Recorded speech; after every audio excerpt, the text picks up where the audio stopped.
Olá!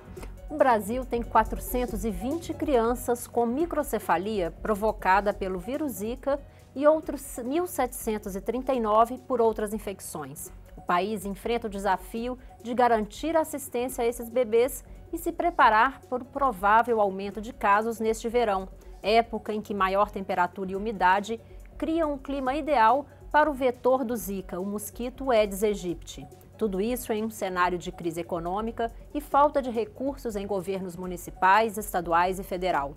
Vamos conversar sobre o tema com os deputados Carmen Zanotto, do PPS de Santa Catarina, e Mandetta, do DEM, do Mato Grosso do Sul. Eu sou Daniela André e este é o Câmara Debate, uma produção conjunta da Rádio Câmara e da TV Câmara.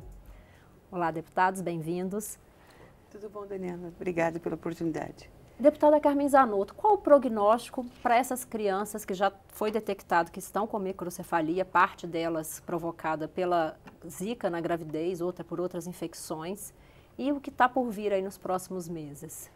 Olha, nós temos uma preocupação grande com relação ao diagnóstico dessas crianças que já nasceram com alguma sequela neurológica causada pelo Zika vírus, não apenas a microcefalia, mas com sequelas visuais, auditivas, sequelas e dificuldades no aprendizado, motoras, e os serviços públicos de saúde e as suas estruturas no acolhimento dessas crianças para a recuperação. Os centros de reabilitação, a dificuldade do diagnóstico para as mães é um grande problema. Acho que o deputado Mandetta concorda com isso, que é um grande desafio que a gente tem ainda, que é entre o texto legal e as vontades que a gente tem através das normas e efetivamente esse conjunto de mães ter acesso aos serviços de saúde, em especial ao serviço público de saúde, para garantir toda a reabilitação o mais rápido possível. Então, é muito preocupante em função, inclusive, do momento que a gente vive, que nós vamos ter agora, além da crise econômica, a mudança dos prefeitos ou prefeitos reeleitos, mudança nas suas equipes dos municípios e, com isso, a gente pode ter aí uma redução no olhar, em especial para a questão da prevenção. O senhor concorda, deputado Mandetta, a gente pode ter aí mais dificuldade nos próximos meses nesse atendimento? Eu acho que a deputada Carmen foi até muito econômica. Nós temos uma emergência sanitária decretada pelo Brasil. Nós temos claramente uma falência total da prevenção, uma falência total do diagnóstico, da atenção, que é o atendimento integral dessas crianças e suas famílias. Nós temos interrupção da pesquisa, porque tem muitas perguntas sem resposta, como o vírus age, é realmente o Zika, o chikungunya que está do lado, qual é o papel da imunidade, por que aconteceu mais em Pernambuco, por que não aconteceu na mesma escala em outros lugares. Nós temos hoje uma negligência coletiva, inclusive dos meios de comunicação, que pararam de falar como se aquilo dali já não gerasse mais notícia, né? O noticiário brasileiro hoje ele é ocupado pelas páginas policiais, eles são hoje uma grande novela do horror, da corrupção, e o Brasil real das pessoas que estão ali com as suas gestações em risco. Nós vamos entrar agora em mais um verão que na região sul, sudeste, centro-oeste, mas principalmente sudeste e centro-oeste, será o ano da Zika, será o ano da chikungunya, porque não tem imunidade. Prefeitos saindo das suas gestões praticamente sem terem feito medidas de prevenção. Nós não sabemos o vírus circulante nos grandes centros. Preocupa muito o Rio de Janeiro pela situação de crise de gestão quase que absoluta, é uma cidade muito grande. O número de casos já aumentou no ano passado no Rio de Janeiro, foi o estado que mais aumentou. Esse ano deve ser, se nada for diferente, deve ser o estado de maior incidência de microcefalia no Brasil. E é como se isso não estivesse acontecendo. Na linha de pesquisa, as linhas que foram feitas, nós temos pesquisas basicamente de observação. Viria, em tese, uma força internacional para a pesquisa de uma vacina, quebrando as etapas, porque leva-se muito tempo para fazer uma vacina mas abreviando as etapas. Parece que quando a Mundial de Saúde retira a emergência, nós voltamos ao ritmo normal de pesquisa da doença, ou seja, ela deixa de ser um rito diferenciado e vai ser mais um verão e uma loteria esportiva, porque a microcefalia ela não escolhe classe social, ela não escolhe lugar, simplesmente tendo mosquito, tendo o vírus, ao que nos parece, nós teremos mais uma geração de bebês com problemas sérios.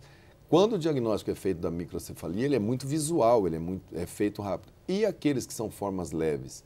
E o acompanhamento escolar dessas crianças? Como é que vai ser o desempenho? Quem chegar no 6º ano, 7º ano, que entrar na fase do raciocínio mais lógico, será que terão o mesmo desempenho? E essas crianças, como a Carmen falou, da deficiência auditiva, será que é progressiva? Deficiência visual, será que é progressiva? E as outras malformações congênitas?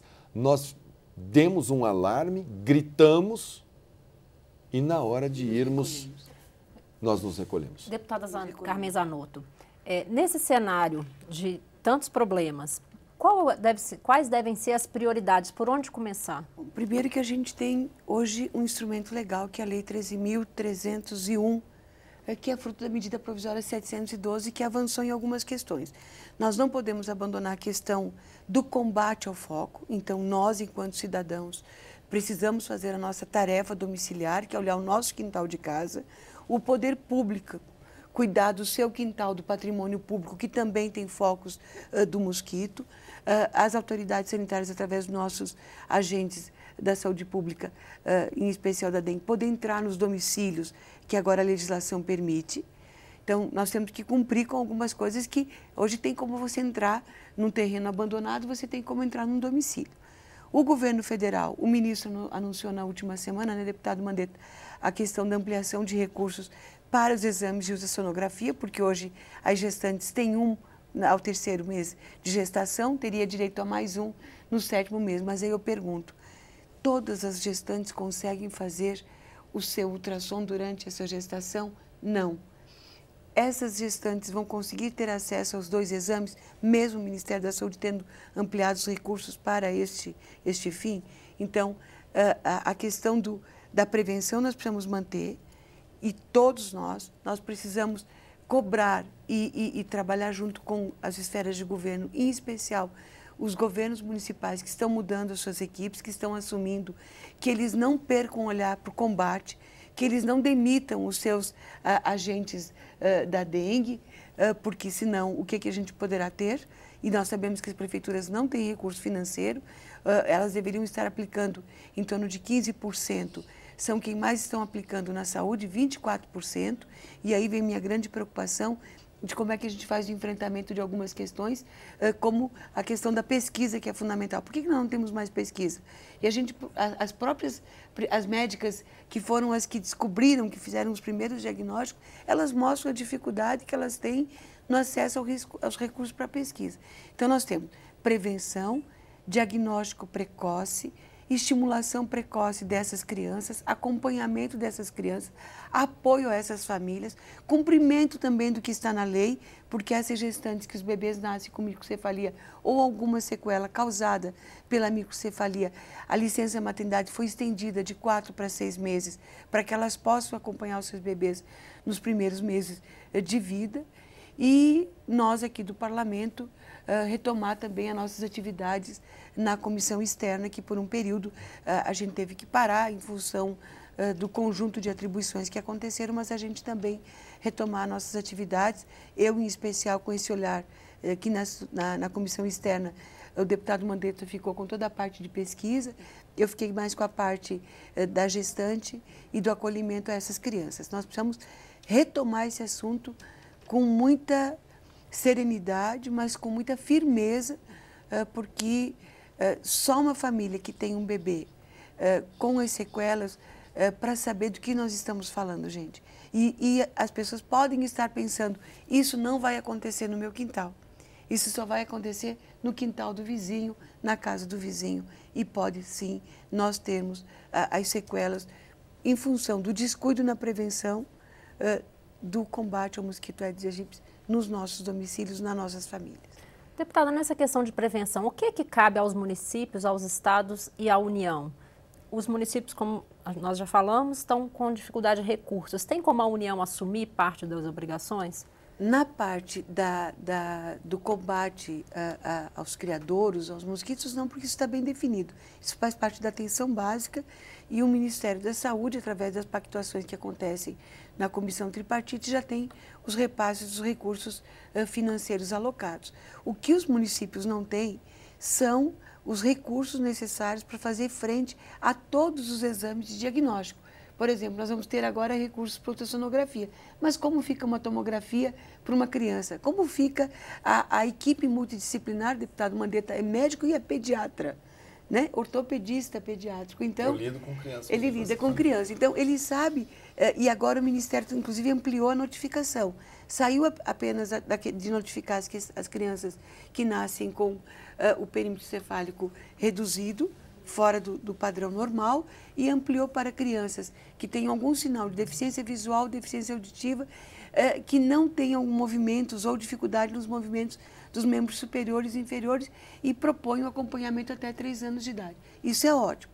Por outro lado, nós precisamos garantir os recursos para toda a estimulação precoce desse conjunto de crianças e apoio a essas mães e familiares. Nosso tempo está meio corrido, eu vou pedir uma pausazinha, a gente já volta. Câmara Debate, volta já. Nós estamos ouvindo os deputados Carmen Zanotto, do PPS de Santa Catarina, e Mandetta, do DEM, do Mato Grosso do Sul. Continue conosco.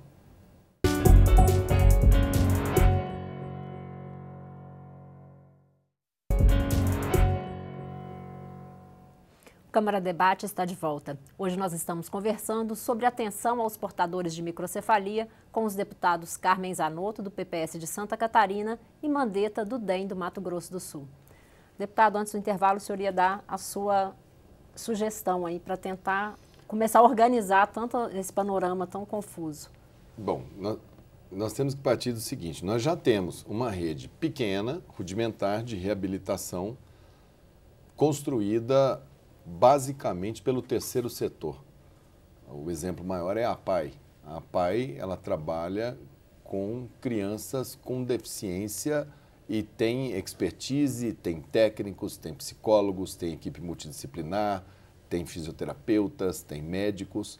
Então, o que é mais fácil, o primeiro momento é ampliar e dar musculatura a quem já tem o know-how para esse acolhimento.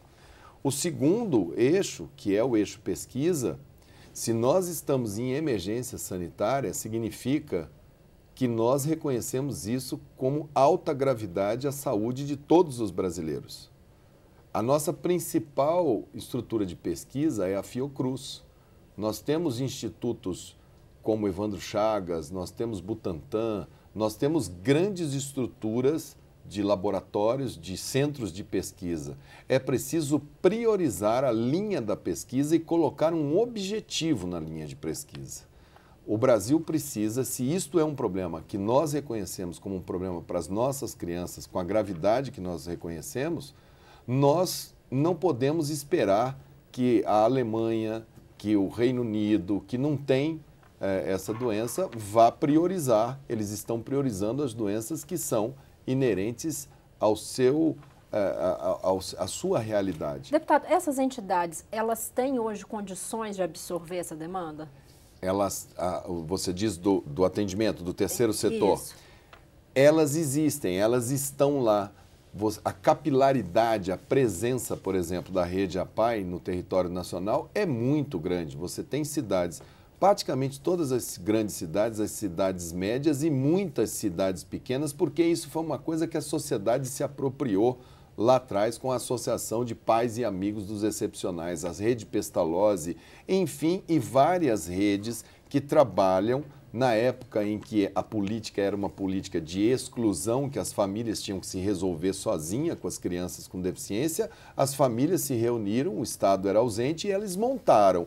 Então, o jeito mais rápido de você dar uma resposta mais rápida é você ir em direção ao que existe e hipertrofiar o que existe. Organizar essa rede com um sistema de referência, contra-referência, colocar os equipamentos que precisam para fechar o diagnóstico mais próximo dessa linha de cuidado e não deixá-los na rotina. Quer dizer, uma tomografia para uma criança, quando nasce, se ela vai competir com o adolescente, com a cota do município, o adolescente que machucou o joelho jogando futebol. Tem 10 mil adolescentes que machucam o joelho jogando futebol e aquela criança tem que entrar na fila, esperar 10 mil joelhos serem feitos, ela já vai ter 5 anos, 6 anos de idade. Então precisa fazer uma agenda paralela, priorizar essa agenda, colocar a cota para esses pedidos, para esses profissionais. É preciso ter uma política de remunerar essas equipes melhor. O SUS está com a tabela SUS defasada em mais de 10 anos, 15 anos, sem reajuste. A última vez, se não me engano, um ultrassom era R$20, R$21. Não tem condições. É preciso entender que se há um presidente da República hoje no cargo, se ele ouviu as pessoas que foram às ruas, que gritaram, tem que entender que saúde é prioridade, ponto. A prioridade da sociedade está na saúde. Hoje, nós saímos das eleições municipais, eu desafio qualquer cidade brasileira que saúde não tenha sido o primeiro item da pauta do cidadão. Todas foram o primeiro item, muito longe do segundo item. Então, para dar uma resposta rápida, pegue o que já tem e hipertrofie. Crie os centros de referência, esses levam um pouco mais de tempo, que sejam maiores para poder dar mais porte a esse setor capilar que nós temos, que às vezes é muito pequenininho porque foi feito pela sociedade. As famílias fizeram. Pesquisa, pesquisa, pesquisa. Em medicina, a medicina é um ramo da filosofia. Então, ela nasce com um princípio filosófico. Sem diagnóstico, não há tratamento. Hipócrates determinou isso. Nós estamos falando de uma situação que é a microcefalia, que é uma doença, mas nós não sabemos ainda qual é o mecanismo que isso ocorre, quando ocorre, por que ocorre, para poder fechar o diagnóstico epidemiológico, quer dizer, é mesmo um mosquito? Será que o chikungunya perto do Zika, os dois juntos, será que foi proteína? O que é que foi nisso? Para a gente centrar fogo no diagnóstico da doença, da onde ela está surgindo, e irmos. O Brasil tem expertise. Carlos Chagas foi um pesquisador brasileiro que desvendou todo o ciclo da doença de Chagas, desde do barbeiro, o parasita, o Trypanosoma cruzi, a infecção. Nós temos pesquisadores, mas não temos o devido financiamento para que eles possam avançar nas suas pesquisas. Eu acho que nisso nós concordamos também. Onde a senhora acha que está o gargalo aí da pesquisa, deputada? Para os institutos de pesquisa, o financiamento. Isso ficou claro muitas vezes nas nossas audiências públicas da comissão externa, a dificuldade que, por exemplo, as médicas que iniciaram esse processo, que fizeram o primeiro diagnóstico, associando, né, a microcefalia com o Zika vírus, elas colocam que elas que foram pioneiras nas nossas audiências públicas, elas relataram essa dificuldade. Imagina os nossos grandes institutos, no momento onde o recurso financeiro, em função da crise econômica, ele está muito diminuído. Quando eu digo diminuído, é do conjunto geral, em função das demandas, que se a gente for olhar na saúde, todas as demandas são importantes.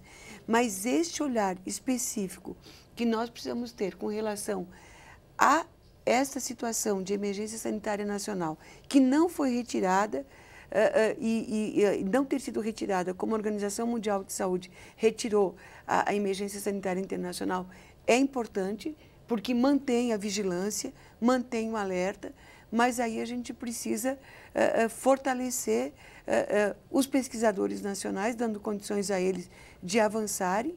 As estruturas públicas, aí o terceiro setor, como o deputado Mandetta coloca, ele é parte, mas a gente não pode excluir a responsabilidade do conjunto dos municípios brasileiros de ter nas suas equipes, de fortalecer a atenção básica naquilo que for possível de ser realizado na atenção básica, mas também dos centros de referência para a reabilitação dessas crianças. Mas a senhora acredita que pode ser o caminho começar pelo terceiro setor até que se estabeleça com certeza, porque eles já fazem isso. Eles já fazem longo. isso. Nós temos várias APAEs do país, inúmeras, talvez milhares, que são credenciados com o Sistema Único de Saúde, E como a gente unidades fala, prestadores. Pai, mas tem Outras centenas de outros com outros instituições. nomes que fazem trabalhos. Precisa organizar esse Com equipe setor, multidisciplinar, com equipe médico, multidisciplinar, porque pediatra. até o Estado brasileiro fazer um concurso, construir um prédio, fazer a seleção, propor um salário e a pessoa começar, se nós estamos numa situação de emergência, o mais rápido é você pegar o que já tem e hipertrofiar o que já tem. Tu Isso otimiza você os dá uma recursos resposta também, né? rápida. Deputada, e de onde iam recursos para tudo isso no momento que a gente tem corte de gastos, queda na arrecadação? Como conseguir equalizar tudo isso? Olha, tanto o Ministério da Saúde vai ter que priorizar dentro do seu orçamento, conforme está previsto agora, a partir da aprovação da PEC 241 na nossa casa, e ela está tramitando agora como a PEC 55 para o orçamento de 2017. Né? Nós, no ano passado, por iniciativa de um conjunto de parlamentares, nós conseguimos incluir no orçamento para este ano valores para o enfrentamento dos primeiros passos, das primeiras necessidades com relação a esta epidemia que nós estávamos vivendo e estamos vivendo no país. Agora, para o exercício de 2017, com certeza absoluta, o conjunto de municípios estão absolutamente estrangulados nos seus recursos. Relembro, né? Os municípios estão aplicando em média 24% do seu orçamento na saúde. Então, melhorar sempre a gestão, otimizar sempre os recursos públicos. Os estados, da mesma forma, estão aplicando mais do que é o seu limite constitucional, também precisam cada vez mais melhorar a gestão, otimizar os recursos, e a outra parte, e a principal parte, terá que ser efetivamente da União. E aí, dentro do conjunto das ações de serviços públicos de saúde, vai ser a briga de aonde vamos colocar, porque quando a gente fala do acesso a uma tomografia, nós estamos falando que os municípios têm cota. E dentro dessa cota vem a disputa, ou é o joelho, ou é uma suspeita de um câncer, ou é uma criança com microcefalia. O problema é daquela pessoa. Né? E a gente tem que respeitar. Deputada, a gente está chegando no término do nosso tempo. Eu vou pedir que vocês façam suas considerações finais em um minuto. Deputado Mandetta. Eu vejo que falta agora decisão política. Quando o mundo levou uma ameaça da gripe H1N1, que todo mundo andava de máscara, lavava a mão, foi uma mobilização, em 6 meses produziu-se uma vacina H1N1. Houve um esforço mundial em torno daquilo dali, porque era uma ameaça à raça humana. Está faltando decisão política para o Brasil de reconhecer que isso é uma ameaça às crianças brasileiras e às mães e às famílias e colocar um objetivo claro de ter uma solução para o problema e gastarmos o que for necessário para solucionar e prevenir a doença. Enquanto isso não vem, trazer a sociedade para o lado e pedir muita parceria na prevenção do mosquito, no verão que vem aí, repelente, enfim, os cuidados que a gente sabe que às vezes são muito difíceis e vamos passar por essa juntos. Mas nós vamos superar. Deputada Carmen Zanotto. Cada um de nós individualmente fazermos a nossa parte na prevenção, que é efetivamente cuidar do espaço do nosso domicílio. Com isso a gente já vai evitar a proliferação do mosquito. Aqui na Câmara, a gente retomou os trabalhos da comissão externa com mais intensidade, porque houve um período que a gente não conseguiu mais dar conta de todas as audiências que estavam acontecendo, em função de tudo aquilo que toda a população tem acompanhado aqui na Câmara Federal. E cobrarmos, porque agora a gente tem legislação, cobrar a implementação da legislação, inclusive com campanhas maciças de orientação às mulheres em idade fértil, de orientação às mães e de apoio, em especial através dos programas que foram instituídos, inclusive com captação de recursos através da lei, para que também aquele empresário, aquele contribuinte individual que entender que possa estar contribuindo e ajudando, também possa. É uma captação de recursos nos moldes do PRONON e do PRONAS que a gente tem, que é o Programa do Câncer e o Programa para a Pessoa com Deficiência, que a gente possa também ter para incentivo à pesquisa, ao diagnóstico e à prevenção da proliferação da dengue, né, do mosquito Aedes aegypti e todas as suas consequências, em especial a questão do Zika vírus. Deputados, agradeço a presença. Câmara Debate termina aqui. Conversei sobre microcefalia e saúde pública com os deputados Carmen Zanotto, do PPS de Santa Catarina, e Mandetta, do DEM do Mato Grosso do Sul. Você pode rever essa e outras edições na nossa página na internet ou no YouTube. Até mais!